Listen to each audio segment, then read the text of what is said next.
The idea is to rejuvenate the campus, rejuvenate the museum by the start of the 3rd century. So the campaign has 3 phases. We kicked off the first phase about 10 years ago, and that was a $8.1 million project. We raised the money, finished the projects, completed that. I'm actually in my first year of being here.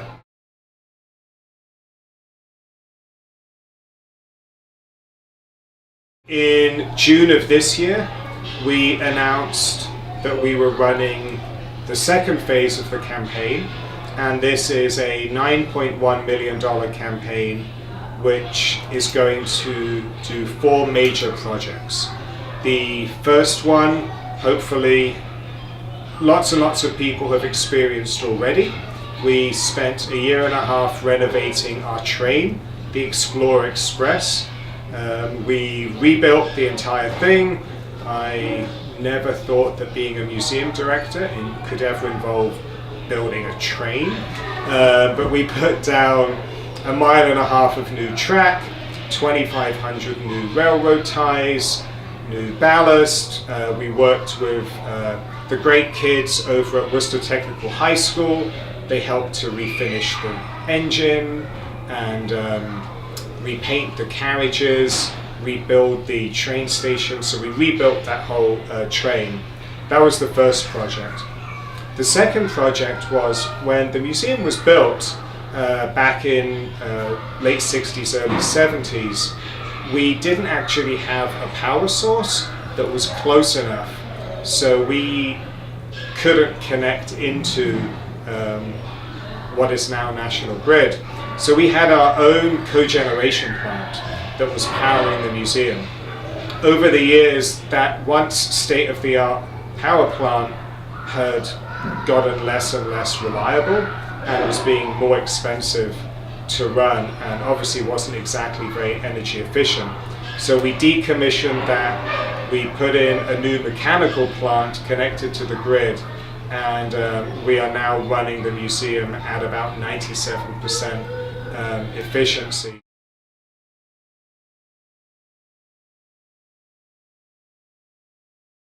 The third big project opens in January of 2017, and that's a brand new exhibit called City Science, The Science You Live.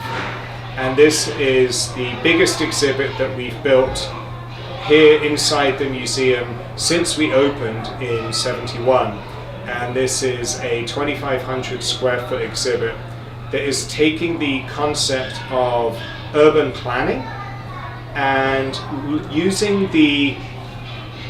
a city to study kind of science stories that are all around us that you seldom see.